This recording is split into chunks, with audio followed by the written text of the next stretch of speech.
अस्सलाम वालेकुम एवरीवन, मेरा नाम है मदीहा राना और मैं हूँ एक क्लिनिकल साइकोलॉजिस्ट, यानी कि मैं माहिर नफ्सियात हूँ। तो दोस्तों, आप लोगों ने मेरी पहले भी काफ़ी वीडियोस देखी होंगी। आज मैं आप लोगों के पास एक बड़ा इंटरेस्टिंग टॉपिक लेके आई हूँ, जो हम लोग बात करेंगे एक हम लोगों की जो एवरीडे लाइफ में हम लोग वो चीज़ बहुत ज़्यादा इस्तेमाल करते हैं उसके बारे में। और वो हर बंदा, हर इंडिविजुअल, ज़रूरी नहीं कि उनके कोई साइकोलॉजिकल इशूज़ है जिनकी वजह से उनके अंदर उस तरह के मसाइल हैं, बल्कि हम लोग जनरली, हम लोग तमाम इंसान, तमाम ह्यूमंस, वो हमारी पर्टिकुलर चीज़ है जो हम लोग इस्तेमाल करते हैं। तो दोस्तों, इसके बारे में यहाँ पे मैं ये बताना चाहूँगी कि मैं बात कर रही हूँ फीलिंग्स के बारे में, इमोशंस के बारे में, यानी कि उर्दू में हम लोग कहते हैं जज्बात के बारे में, एहसासात के बारे में। और देखा जाए तो अगर मैं इसको एक तरीके से डिफ़ाइन करूँ तो ह्यूमंस की जो ब्यूटी है, हम इंसानों की जो ब्यूटी है, वो इमोशंस हैं। इमोशंस में बहुत ज़्यादा पावर होती है, हमारी फीलिंग्स, हमारे जज्बात में पावर बहुत होती है। ये बहुत अच्छे तरीके से हमें कंट्रोल करना जानते हैं, लेकिन ज़्यादा अच्छी बात, पर्सपेक्टिव ये है कि हम इनको अच्छे तरीके से कंट्रोल करें, यानी कि हम अपना इतना अच्छा सेल्फ कंट्रोल करें कि हम लोग इन तमाम इमोशंस को बेहतरीन तरीके से मैनेज करें। तो दोस्तों, ऑलरेडी भी मैंने एक अपनी वीडियो बनाई हुई है जिसके ऊपर मैंने खुद ज़ाब्ता के ऊपर बात की थी, यानी कि सेल्फ रेगुलेशन के बारे में। आप चाहें तो वो जाके डिस्क्रिप्शन बॉक्स में देख सकते हैं। वो भी आपको अपने आप को रेगुलेट करने में और अच्छे तरीके से अपनी इमोशंस को, जज्बात को अच्छे तरीके से मैनेज करने में आपको बहुत ज़्यादा हेल्प आउट करेंगे। तो दोस्तों, आज मुझे था कि मैं ज़रूर एक इस टॉपिक में, जब इमोशंस की बात होती हैं तो नेगेटिव इमोशंस तो हम सबकी होती हैं, ठीक है। तो कहने को गुस्सा भी है हम सब में, गम भी है, तकलीफ भी है, घबराहट है, एक बेचैनी है, और जेलसी है, हस्त है। ये तमाम हम इंसानों के, ये हमारी इमोशंस हैं, ठीक है। और मैं बार बार अपनी सेशंस में कहती हूँ कि एवरी फीलिंग इज ओके, हर जज्बा, हर एहसास, हर चीज़ नॉर्मल है, लेकिन बात यह कि आप उसको अच्छे तरीके से कैसे मैनेज करते हैं, वहाँ पे सब कुछ आती है। वहाँ पे हमारी ट्रेनिंग भी आती है और हमारी रेगुलेशन भी आती है। तो दोस्तों, आज मैं बात करूँगी तमाम नेगेटिव इमोशंस के बारे में, कि हमारी तमाम नेगेटिव इमोशंस हैं, हम उनको अच्छे तरीके से कैसे आइडेंटिफाई करें और सबसे अच्छे तरीके से कैसे उनको मैनेज करें। तो सब मिसाल के तौर पे हमारी जैसा नेगेटिव इमोशन है, एंगर है, गुस्सा है, गम है, किसी की बात में, किसी की वजह से उदासी है, मायूसी है, अफसुर्दगी है, ठीक है। फिर डर है, खौफ है। इसके अलावा हमारी एक और भी इमोशन है जिसमें हस्त आता है, जेलसी का जो फैक्टर आता है, जो तमाम ह्यूमंस में एक पाई जाने वाली एक चीज़ है, लेकिन उसको अच्छे तरीके से मैनेज करने का भी आपको इस वीडियो में आज मैं आपको बताऊंगी। तो दोस्तों, सबसे पहले तो स्क्रीन की तरफ देखिए, तो स्क्रीन के ऊपर आपको एक बहुत अच्छा है कि इमोशनल चार्ट नज़र आ रहा है। ये चाहे तो आप इसका स्क्रीनशॉट भी ले सकते हैं, लेकिन ये आपको बहुत फ़ायदा, मैं अपनी थेरेपी के सेटिंग्स में बहुत ज़्यादा इस इमोशनल चार्ट को यूज़ करती हूँ। ये आपको आइडेंटिफाई करने में बताता है कि आप कौन सी इमोशन फील कर रहे हो। मिसाल के तौर पे बच्चों को भी जब हम लोग ट्रेनिंग दे रहे होते हैं, तो तब भी हम लोग उनके लिए जब अवेयरनेस सेशंस कर रहे होते हैं स्कूल्स में, तो हम लोग उनकी टीचर्स को आइडेंटिफाई करवाते हैं कि कौन सी इमोशन होती है और कौन सा बच्चे को अच्छे तरीके से मैनेज करना चाहते हैं। तो बात करते हैं सबसे पहले एंगर के ऊपर में। देखिए, एंगर सब इंसानों में पाया जाता है, ज़्यादातर लोगों में। किसी में हो सकता है कम हो, किसी में ज़्यादा हो, किसी में मॉडरेट हो। इवन एक बेबी है, एक बच्चा है, उसको भी जब उसकी भी कोई नीड नहीं पूरी होती, तो वो भी अपना रो कर जो होता है, जो अंदर से तो एंगर ही फील कर रहा होता है ना, ठीक है। तो हम लोग एंगर को अच्छे तरीके से, बड़े अच्छे तरीके से मैनेज कर सकते हैं। तो सबसे पहले तो मैं यहाँ पर ये बताना चाहती हूँ कि मैंने एंगर के ऊपर ऑलरेडी एक वीडियो बनाई हुई है, आप चाहें तो आप जाके उसको डिस्क्रिप्शन बॉक्स में देख सकते हैं। तो सबसे पहले एंगर में, जब मेरे पास थेरेपी की सेटिंग्स में लोग आते हैं, थेरेपी के सेशंस के लिए आते हैं, तो मैं उनसे पूछती हूँ, जब उनके साथ थोड़ी सी रैपॉर्ट बिल्डिंग होती है, थोड़ा सा कुछ सेशंस के बाद या मे बी जो पहले के सेशंस होते हैं, तो उसमें हम लोग उनसे पूछते हैं कि आपकी कौन सी एक अनमेट लाइक नीड है, कोई और कौन सी अनमेट एक्सपेक्टेशन है, आप उसके ऊपर रिफ्लेक्ट करें, उसके ऊपर अक्कासी करें कि वो कौन सी चीज़ नहीं पूरी हुई। आप लोगों की कौन सी बाउंड्री है जो आपको लग रहा है कि वो अनमेट गई है या बाउंड्री ब्रीच हुई है, जिसके अंदर से वजह से आपके अंदर गुस्सा डेवलप हुआ है। इस तरह के, या आप anger as a threat use कर रहे हैं, या anger as a drug use, को क्वेश्चनिंग्स होती हैं जो कि हम लोग करते हैं, और उसके बाद से मैं उनको कुछ चार्ट्स देती हूँ जिससे हम लोग अच्छे तरीके से आइडेंटिफाई करते हैं। एनीवेज, सबसे इंपॉर्टेंट जो चीज़ होती है, ट्रिगर्स आपने आइडेंटिफाई करने होते हैं एंगर में, कि आपके ट्रिगर्स कौन से हैं कि जिनकी वजह से आपके अंदर गुस्सा डेवलप होता है। उन ट्रिगर्स को अच्छे तरीके से मैनेज करना पड़ता है। फिर होता है कि वार्निंग साइंस आपकी बॉडी खुद से देना शुरू हो जाती है जब आप गुस्से में होते हैं। मिसाल के तौर पर यहाँ पर मैं बताना चाहती हूँ कि हमारा, जब हम लोग एंगर को फील करते हैं, तो हमारा फ्रंटल कॉर्टेक्स की जो थिंकिंग का पार्ट होता है, वो बिल्कुल कुछ टाइम के लिए शट डाउन हो जाता है, और हमारा बिल्कुल body fight and flight mode में हो जाती है। तो हमने उसको, वो फ्रंटल कॉर्टेक्स रिफ्लेक्स को इनलाइन आना होता है, और वो डिफरेंट आप लोग टेक्निक्स होती है, कुछ ब्रीदिंग होती है, कुछ मेडिटेशन होती है, कुछ रेगुलेशन होती है, जो कि हम लोग उस टाइम पे कर सकते हो, तो हम लोग अपने अच्छे तरीके से अपने एंगर को मैनेज कर सकते हो। तो ये था एंगर के बारे में।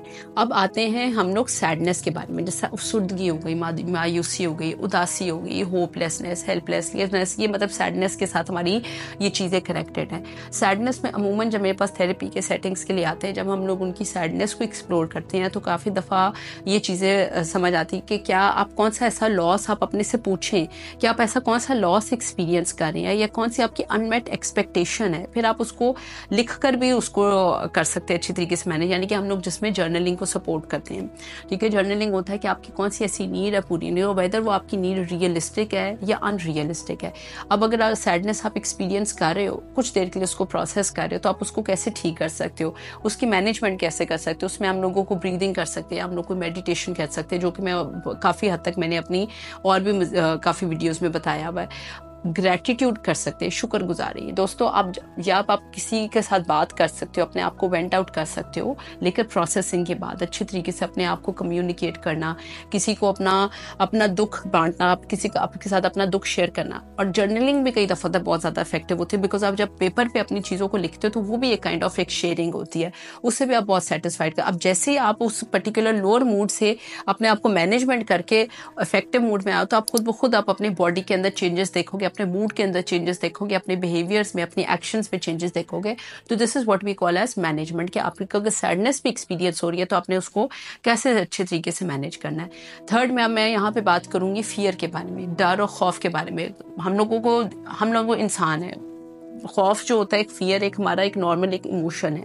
और कई दफ़ा देखा जाता है, अगर हम लोग काफ़ी एस्पेक्ट से देखें, जैसे इंसानों में डेवलपमेंट आई है, जैसे चीज़ें, तो इन लोगों ने जो फियर है उसको भी as a survival mechanism use किया है। लेकिन जब डर और खौफ हो, तो आप अपने आप से पूछें, अपने आप को देखें कि ये रियल डेंजर है या परसीव्ड थ्रेट है, यानी कि वाकई में ये ख़तरा है, या ऐसा है कि आपके माइंड ने इस चीज़ को बना लिया हो कि आपको इससे ख़तरा महसूस होता है, और उसकी आपने मैनेजमेंट करनी है। मैंने फियर मैनेजमेंट के पेज पे 2 वीडियोस बनाई हैं, आप चाहें तो जाके उसको डिस्क्रिप्शन बॉक्स में देख सकते हैं। तो मकसद यही है यहाँ पे कहने का कि आपने उस एंगर को, आपने अगर सपोज आप उसको कहीं पे लिख भी लेते हो कि यार ये मेरा रियल डेंजर है कि ये मेरा परसीव्ड थ्रेट है, यानी कि ये मेरे माइंड ने ये चीज़ को मुझे कहा है कि इससे खौफ महसूस होना है, या ये वाकई में एक खतरा है, उससे आपको आंसर खुद ब खुद डेवलप होना शुरू हो जाएगा। मिसाल के तौर पर यहाँ पे मुझे ये महसूस हो रहा है, मुझे इस चीज़ से डर लग रहा है कि यहाँ पे इस कमरे में कोई शेर आ जाएगा, और उस डर और खौफ को मैं करते हुए, मद्देनजर रखते हुए, बहुत ज़्यादा मैं ओवर थिंकिंग कर रही हूँ और बहुत ज़्यादा उसकी वजह से खौफ महसूस कर रही हूँ, वो मेरा एक परसीव थ्रेट है। एक मेरे सामने चीज़ आ गई है जिससे मैंने अपने आप को सेव करना है, that is what we call as danger. वो एक रियल डेंजर है और एक परसीव थ्रेट एक अलग है। तो आप अपने आप को जर्नल करें, लिखें, और फिर लिखें कि मैं इस फियर को कैसे मैनेज कर सकता हूँ, या कैसे इसके जो इफेक्ट्स उनको कैसे अच्छे तरीके से कंट्रोल कर सकता हूँ। तो आप इसके ऊपर भी अपनी रिफ्लेक्शन कर सकते हैं। यहाँ पे दोस्तों मैं कोट करना चाहती हूँ कि एमिगडाला जो है हमारा फियर रिस्पॉन्स सेंटर है। तो दोस्तों जब आपको कोई भी पहले तो देखें कि ये रियल डेंजर है या परसीव थ्रेट है। अगर परसीव थ्रेट है तो आप अपने आप को उस सिचुएशन से थोड़ा सा सेपरेट करके देखें, या और भी आप नेगेटिव इमोशंस को करने में, मैनेज करने में आपको बहुत अच्छी टेक्निक मैं बता रही हूँ कि आप उस सिचुएशन से, उस इमोशन, उन चीज़ों से अपने आप को सेपरेट करके देखें और just as an observer observe करें और आप उस तरह सिचुएशंस को मैनेज करें। मिसाल के तौर पर अगर आपको किसी की बात बुरी लगी, किसी की बात ने आपको दुख दिया, तकलीफ दी किसी भी एस्पेक्ट में, तो आप अपने आप को सिचुएशन से सेपरेट करके देखें कि आपको ये चीज़ें कि वाकई में कैसी महसूस हो रही हैं। तो जब आप अपने आप को जस्ट एज एन ऑब्जर्वर देखेंगे तो काफ़ी हद तक आपका माइंड आपको बहुत अच्छे ब्रिलियंट आंसर्स देगा। तो दोस्तों अब आते हैं एंग्जाइटी की तरफ, बेचैनी की तरफ, घबराहट की तरफ। तो दोस्तों यहाँ पे मैं आपको बताना चाहती हूँ कि एंग्जाइटी को ज़्यादातर जब हमें महसूस होती है, फील होती है, हमें फ्यूचर के हवाले से होती है, यानी कि ज़्यादातर मुस्तकबिल के हवाले से, उसके बारे में कोई वसवसे आना, गैर मंतकी डर, खौफ, कोई सोचे आना जो हमें तंग करते हैं। तो आपने अपने आप को देखना है, जो कि आपको मैं स्क्रीन पर दिखा रही हूँ, कि आप कैसे इन चीज़ों को कंट्रोल कर सकते हैं, कि आया कि आगे आपकी ये जो वरीज हैं, ये चीज़ें हैं, ये आपके कंट्रोल में हैं या नहीं है। ऐसी चीज़ें मिसाल के तौर पे जो अगर कंट्रोल में है तो आपके पास उनका सोल्यूशन है, जिन चीज़ों का सोल्यूशन नहीं है तो उसके ऊपर घबराहट, बेचैनी और डर और खौफ को महसूस करना, तो वो ये होता है कि आपने अपनी एंग्जाइटी को अच्छे तरीके से मैनेज करना कि how to control your thoughts. अगर आप कर सकते हैं तो आप अपने सिर्फ थॉट्स को कंट्रोल कर सकते हैं, अपनी इमोशंस को कंट्रोल कर सकते हैं, अपने ओन एक्शंस को कंट्रोल कर सकते हैं। कुछ चीज़ें होती हैं जो हमारे कंट्रोल से बाहर होती हैं, मिसाल के बारे में कुछ ऐसी सिचुएशंस होती हैं, कुछ ऐसे लोग होते हैं उनके बारे में, तो वो हमारे कंट्रोल से वो जो चीज़ें बाहर होती हैं तो उसमें हम लोग कहते हैं कि वो चीज़ें आउट ऑफ कंट्रोल है। विद इन माई कंट्रोल मेरी सोच है, मेरी तबीयत है या मेरी ही इमोशंस और मेरे जज्बात है, तो आप उनको अच्छे तरीके से मैनेज कर सकते हैं। फिर मैं बात करूँगी यहाँ पे जेलसी के बारे में, जो कि एक नॉर्मल एक ह्यूमन इमोशन है, लेकिन ये है कि जब आपको इस तरह की चीज़ें एक्सपीरियंस हो रही हो, इस तरह की चीज़ों को आप महसूस कर रहे हो, तो आप अपने अंदर इंट्रोस्पेक्शन करें, अंदर अपने देखें कि ऐसी तो कोई बातें कि मेरी अपनी कोई इनसिक्योरिटी है या मेरी अपनी कोई कमी है जो कि नहीं पूरी हो रही, तो जिसकी वजह से मैं जेलसी महसूस कर रहा हूँ। तो जेलसी है, लेकिन ठीक है आप उसको आइडेंटिफाई करें, रिकग्नाइज करें, लेकिन उसकी मैनेजमेंट अच्छी करें। ये नहीं कि आप जेलसी के एस्पेक्ट में और उसके लूप में चलते जाएं। तो उसमें देखें कि आप उन जिन लोगों से भी अगर आपको हंसा हो रहा है किसी भी चीज़ से है, तो उसमें देखें कि आप उन लोगों से क्या इंस्पिरेशन ले सकते हैं, ऐसी क्या चीज़ अच्छी क्वालिटीज़ है जो कि आप अपना सकते हैं। तो दूसरा ये आपकी फिर मैनेजमेंट आ जाएगा कि आप अपने उस पर्टिकुलर रिस्पेक्ट को या उस फीलिंग को कैसे अच्छे तरीके से मैनेज कर सकते हो। तो जिससे व्हाट वी कॉल एज कि आप अपनी जेलसी को अच्छे तरीके से यहाँ पे मैनेज कर सकते हैं। मैं यहाँ पे ये भी बताना चाहती हूँ कि आप अपने को गोल सेट करें, मतलब मिसाल के तौर पे अगर जो भी जेलसी के तो आप अपने गोल्स को पर्सनल गोल सेट करें। तो जब आप उन गोल्स के ऊपर काम करेंगे जो कि अच्छे गोल्स हैं, जो कि इफेक्टिव गोल्स हैं, जो आपके लिए, आपके करियर के लिए या आपकी हेल्थ के लिए या आपकी फैमिली के लिए अच्छे होंगे, तो ये आप काफ़ी अच्छे तरीके से अपनी जेलसी के एस्पेक्ट को भी मैनेजमेंट की तरफ लेके आ सकते हैं। तो दोस्तों मैं यहाँ पे बात करूँगी फ्रस्ट्रेशन के बारे में। फ्रस्ट्रेशन भी एक हमारी इमोशन है जो कि हम लोग महसूस करते हैं जब हम और ये ज़्यादातर महसूस उस टाइम पे होती है जब मैं अपने थेरेपी की सेटिंग्स में लोगों के साथ बातचीत करती हूँ। तो जब कोई गोल किसी का अचीव ना हो रहा हो, किसी का मकसद कामयाब ना हो रहा हो, उसमें कोई ब्लॉकेज आ रही हो, उसकी वजह से एक ये नॉर्मल एक हमें इमोशन महसूस होती है। तो आप दोस्तों देखो कि सबसे पहले कि आपके ट्रिगर्स कौन से हैं, कि आपके अंदर फ्रस्ट्रेशन डेवलप होती है, कि क्या क्या ट्रिगर्स और कैसे आपने अच्छे तरीके से अपनी मैनेजमेंट कर सकते हो। उसमें यही होता है कि आप अपनी इफेक्टिव कोई लर्निंग करो और कैसे आपने अच्छे तरीके से कोई गोल सेट करो कि अगर आपको फ्रस्ट्रेशन महसूस भी हो रही है तो आप अपने आप को बेहतर कैसे कर सकते हो उसके अंदर। और दोस्तों मैं यहाँ पे ये भी कोट करना चाहती हूँ कि यहाँ पे हमें ये भी, क्योंकि हम लोग ह्यूमंस हैं, नॉर्मल है, कुछ चीज़ें अचीव कर पाएंगे, कुछ चीज़ें नहीं कर पाएंगे, लेकिन आप अपने आप को इस तरह अच्छी मैनेजमेंट आपकी हो कि अगर आपसे कुछ चीज़ें अचीव, पहले तो कोशिश ज़रूर करो, जुस्तजू होनी चाहिए, जज्बा होना चाहिए किसी भी गोल को अचीव करने के लिए। लेकिन अगर आपको दिक्कत लग रहा है कि वो प्रोलॉन्ग हो रही है, परसिस्टेंट हो रही है और आपके अंदर वो फ्रस्ट्रेशन हो रही है, तो बेटर यही कि आप अपनी उस एनर्जी को ज़्यादा अच्छी किसी और जगह पर इस्तेमाल करें ताकि ज़्यादा आपको उसके इफेक्टिव रिजल्ट मिले। फिर कुछ एस्पेक्ट्स होती है जिसमें हमारी एक इमोशन है, नॉर्मल ह्यूमन इमोशन है, जिससे हम लोग कहते हैं नदामत, जिसे कहते हैं शर्मिंदगी, ये भी महसूस होना, कोई गिल्ट होना। तो कई दफ़ा होता है जब मैं मेरी थेरेपी की सेटिंग्स में लोगों के साथ बातचीत करती हूँ तो उनसे पता चलता है, उनसे मैं पूछती हूँ उनके साथ कंपैशनेटली, और थेरेपी की रैपॉर्ट बिल्डिंग के बाद उनसे पूछा जाता है कि ऐसी कौन सी उनकी अपनी पर्सनल वैल्यू है जो कि मीट नहीं हो रही, जिसकी वजह से वो गिल्ट में है।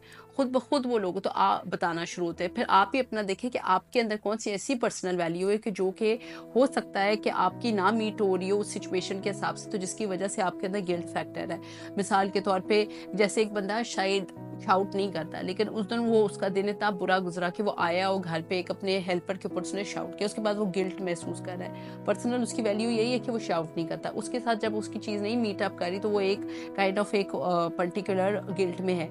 गिल्ट की भी मैनेजमेंट है। गिल्ट की मैनेजमेंट यही है कि अगर आपसे कुछ बुरा हो गया, कुछ गलत हो गया, जो कि सबसे पहले तो यही है कि हम लोग ह्यूमंस हैं, हमारे अंदर होताइयाँ टू लाइक कुछ भी मिस्टेक्स करना हम ह्यूमंस की एक पार्ट ऑफ हमारा एक पूरी एक लाइफस्टाइल का एक पार्ट है, ठीक है। तो अगर जो गलतियां हो जाती है तो बेटर यही कि आप वहां से लर्निंग एक्सपीरियंस को देखें कि आपने क्या सीखा, क्या चीज़ आपसे गलत हुई, क्या चीज़ सीखा, और अपने माइंड को, अपनी एनर्जी को उधर लगाए। फॉरगिविंग के वाले से भी है कि फॉरगिव भी कर देना अपने आप को भी और दूसरे को भी, और ताकि उस आप लूप होल में हो या आपको ज़्यादा इफेक्टिवली आपकी फ्रस्ट्रेशन को मैनेजमेंट करने में ज़्यादा आपको ज़्यादा इफेक्टिव रिजल्ट देगा। तो this is the whole thing, जिसमें आपको मैं यहाँ पे अपनी वीडियो को कंक्लूड करूँगी कि जितना मैंने आपको बताया कि ये हमारी नेगेटिव इमोशंस और हम लोग अपनी नेगेटिव इमोशंस को इस तरह अच्छे तरीके से मैनेज कर सकते हैं। Thank you so much.